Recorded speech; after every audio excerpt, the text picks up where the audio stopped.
Good morning, students. Today I am going to continue my lecture for +1 class Political Science, and the name of the chapter is Local Bodies. My topic is 74th Amendment, as you have already read about 73 Amendment. As we mentioned earlier, the 74th Amendment जो है वो deal करता है urban local bodies और नगर पालिकास.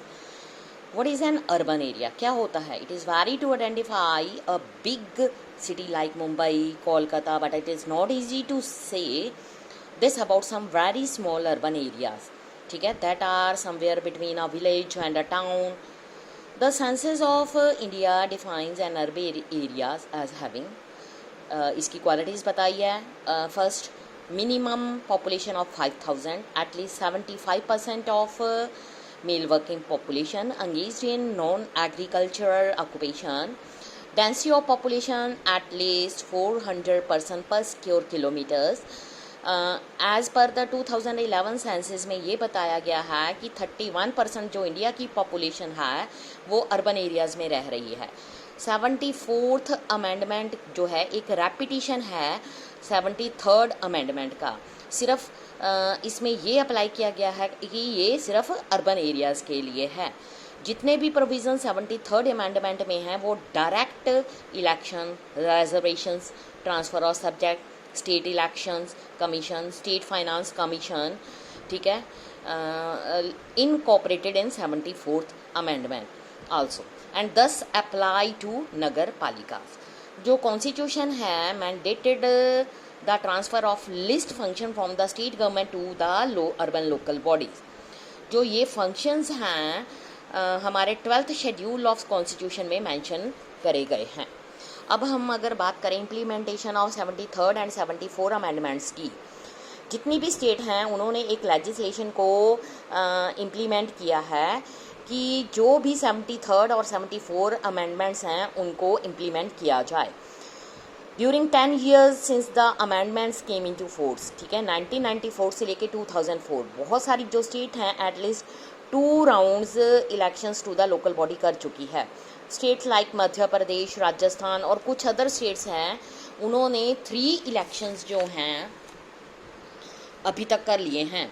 अब अगर हम बात करें देयर आर नियरली 500 जिला panchayat, 6,000 block intermediate panchayat, 2,50,000 gram panchayat in rural India, over 100 city corporations, ठीक है, 1400 towns municipalities, over 2000 Nagar panchayat in urban India. More than जो 32 लाख मेंबर्स हैं इलेक्टेड होते हैं एवरी 5 years. एटलीस्ट 12 लाख जो हैं वो वुमेन हैं. स्टेट असेंबलीज पार्लियामेंट जो हैं लेस देन 5,000 इलेक्टेड रिप्रेजेंटेटिव उनमें होते हैं. विद लोकल बॉडी जो इलेक्टेड रिप्रेजेंटेटिव है वो लगातार इंक्रीज होती जा रही है. जो 73rd एंड 74 अमेंडमेंट्स हैं उन्होंने यूनिफॉर्मिटी स्ट्रक्चर पंचायती राज और नगर पालिका में क्रिएट करी है पूरी कंट्री में.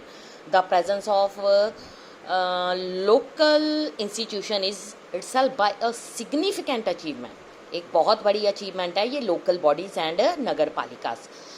इन्होंने एक ऐसा एटमॉस्फेयर और प्लेटफॉर्म क्रिएट किया है ताकि जो लोग हैं गवर्नमेंट की इलेक्शन में पूरी तरह से पार्टिसिपेशन कर सकें. जो प्रोविज़न है reservation for women at the panchayat and nagar palika, it means यहाँ पर जो प्रेजेंस है significant number of women in local body, यानी कि आपको पता ही है कि 1/3 जो वुमेन्स हैं उनको पंचायत में इलेक्ट किया जाता है. As this reservation is also applicable for the position of sarpanch, अध्यक्ष, large number of women जो हैं elected represented have come to occupy these position. There are at least 200 women अध्यक्ष in जिला परिषद, another 2,000 women who are president of block और तुल्क panchayat, and more than 80,000 women sarpanch in ग्राम पंचायत. ये अब तक की कंडीशन है जिसमें ये बताया गया है कि जो वुमेन्स हैं उनकी कंडीशंस ये है उनके लिए सीट्स रिजर्व की गई हैं और वो पंचायत में अच्छी पोस्ट पर लग रही हैं. हमारे पास 30 वुमेन मेयर्स हैं इन कॉर्पोरेशन में. ओवर 500 वुमेन जो अध्यक्ष हैं टाउन म्यूनिसिपैलिटी में, और नियरली 650 नगर पंचायत जो हैं वो वुमेन जो है उनको लीड कर रही है। वुमेन जो हैं gained more power and confidence by asserting control over resources. There presence in these institutions has given many women a greater understanding of the working of politics. In many cases, they have brought a new perspective and greater sensitivity to discussions at local body. Many cases, women were unable to assert their presence or were more proxies for the male members of their family who sponsored their elections. Such instances, however, are becoming fewer. जो ladies हैं वो किसी से कम नहीं हैं। अगर हम बात करें ग्राम पंचायत या म्यूनिसिपैलिटीज़ की, तो हम देखते हैं कि इस टाइम में जो वुमेंस हैं उनकी कंडीशन बेटर हो चुकी है। 1/3 जो सीट्स हैं वुमेन के लिए पंचायत में रिज़र्व करी गई हैं। इसी तरह से म्यूनिसिपैलिटीज़ में भी वुमेंस के लिए बहुत सारी सीट्स को रिज़र्व किया गया है। वुमेन जो हैं काउंसलर बनती हैं, मेयर बनती हैं, इसके अलावा वो पंचायत में सरपंचनी बनती हैं। ये सब चीज़ें वुमेंस के लिए, क्योंकि उनकी कंडीशंस को सुधारने के लिए किया गया है। टुडे इन इंडिया में जो वुमेन की कंडीशंस हैं वो काफ़ी अच्छी हो गई है। इवन जो वुमेन्स इलेक्शंस के लिए खड़ी होती हैं, चाहे वो पंचायत है, चाहे वो नगर पालिका म्यूनिसिपैलिटीज़ हैं, तो वहाँ पर उनके घर के जो मेंबर्स हैं उनको काफ़ी सपोर्ट करते हैं। जो रिजर्वेशन है शेड्यूल कास्ट ट्राइब्स के लिए, वो क्या है, उसमें भी मैंडेटेड की गई हैं बाय द कॉन्स्टिट्यूशनल अमेंडमेंट। बहुत सारी स्टेट्स जो हैं उन्होंने प्रोविज़न की है reserve seat for backward classes. Indian population जो है 16.2% शेड्यूल कास्ट हैं, 8.2% यहाँ पर शेड्यूल ट्राइब्स हैं और 6.6 lakh elected members in urban and local जो हैं हेल फ्रॉम दीज कम्युनिटी। देख लो, आप खुद अंडरस्टैंड कर जाओ कि जो रिजर्वेशन है वो कितनी ज़्यादा है वुमेन के लिए, शेड्यूल कास्ट के लिए, शेड्यूल ट्राइब के लिए एंड बैकवर्ड क्लासेस के लिए। इसने social profile of local body को अलर्ट कर दिया है। जो ये बॉडीज़ हैं मोर रिप्रेजेंटेटिव हो गई हैं social reality they operate within. Sometime this leads to the tensions. ठीक है, कई बार बहुत ज़्यादा टेंशंस भी हो जाती है। जो डोमिनेंट सोशल ग्रुप है वो कंट्रोल कर लेता है विलेज को और उस do not wish to give up their power, दोबारा अपनी पावर छोड़ना ही नहीं चाहता। This leads to intensification of struggle for power, but जो tension struggle is not always bad. Whenever there is attempt to make democracy more meaningful, give power to those who did not enjoy it earlier. There is bound to be some conflict, tension in society. लड़ाई झगड़ा तो चलता ही रहता है, tensions होती हैं, लेकिन कई बार ये भी होता है कि जिसकी पावर होती है वो पावर को बनाए रखना चाहता है। ये चीज़ें चलती रहती हैं। लेकिन जो कॉन्स्टिट्यूशंस अमेंडमेंट हैं assigned as many as 29 subjects to local government. All these subject जो हैं related to function linked to local welfare and development needs. जो experience with the functioning of local government in the past decade has shown that local government in India enjoy limited autonomy to perform the function assigned to them.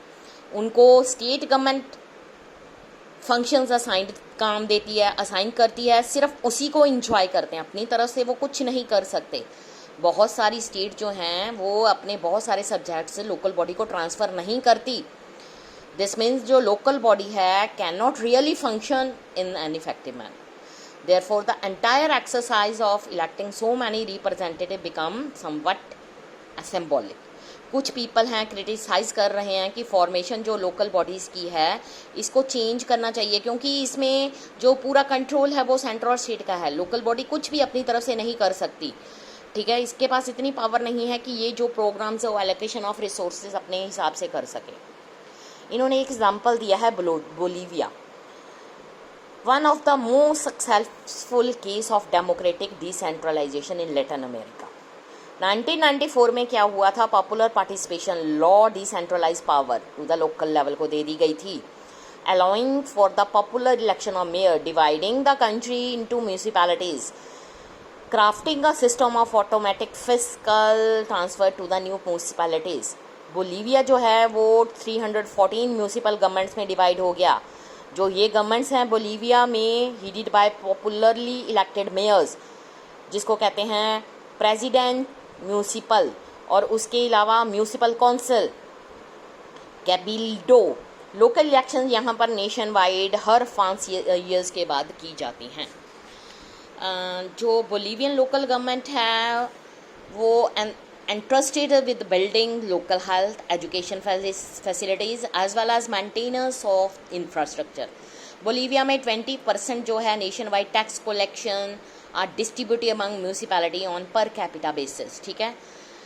while these municipality may levy taxes on motor vehicles, urban property, large agriculture property, fiscal transfer provide the bulk of operating budget for these units. ये था Bolivia की बात. अगर हम India की बात करें तो लोकल बॉडीज़ जो हैं उनके पास बहुत लिटिल फंड होते हैं. जो डिपेंडेंस है वो है लोकल बॉडी की स्टेट एंड सेंट्रल गवर्नमेंट पर. इसके लिए उनको फाइनेंशियल सपोर्ट चाहिए, वो सिर्फ इनको स्टेट या सेंटर से ही मिल सकती है, जिसके कारण ये अपनी विलेज में किसी तरह की डेवलपमेंट अपना पैसा लगाकर नहीं कर रहे. रूरल लोकल बॉडी जो हैं उनके 0.24 टोटल रेवेन्यू कलेक्टेड में उनको हेल्प मिल गई है. They account for 4% of total expenditure made by the government. इसलिए they can earn much less than they spend. That makes a dependent on those who give them grants. ये काफ़ी बार हुआ है. लोकल बॉडीज़ ने इसका इशू भी उठाया है कि जो ग्रांट है, फाइनेंशियल ग्रांट है, उसके लिए इनको पूरी तरह से स्टेट पर डिपेंड करना पड़ता है, और स्टेट को लोकल बॉडीज़ के ग्रांट के लिए सेंटर पर डिपेंड करना पड़ता है. लोकल बॉडीज़ ने अपनी सिटीज़ का सुधार करना है, विलेजेस की डेवलपमेंट करनी है, ग्रोथ करनी है, गवर्नमेंट स्कूल्स ओपन करने हैं, हेल्थ डिस्पेंसरीज ओपन करनी है, रोड, स्ट्रीट लाइट्स, ये सब कुछ बनाना है. उसके लिए उसको हर टाइम स्टेट लेवल से ग्रांट की परमिशन चाहिए. अगर उसके पास खुद ये ग्रांट की परमिशन होगी तो वो ये पैसा पूरी तरह से यूटिलाइज कर सकती है अपने गांवों की डेवलपमेंट के लिए, रूरल एरिया को सुधारने के लिए. दैट्स वाई हमारी जो कंट्री है डेवलपिंग में जा रही है. अभी भी रूरल एरिया में इतनी डेवलपमेंट नहीं हुई जितनी होनी चाहिए. स्टूडेंट, ये था चैप्टर लोकल गवर्नमेंट का जो आज फिनिश हो गया. कल हम नए चैप्टर से अपना लेसन स्टार्ट करेंगे. Okay, thank you students.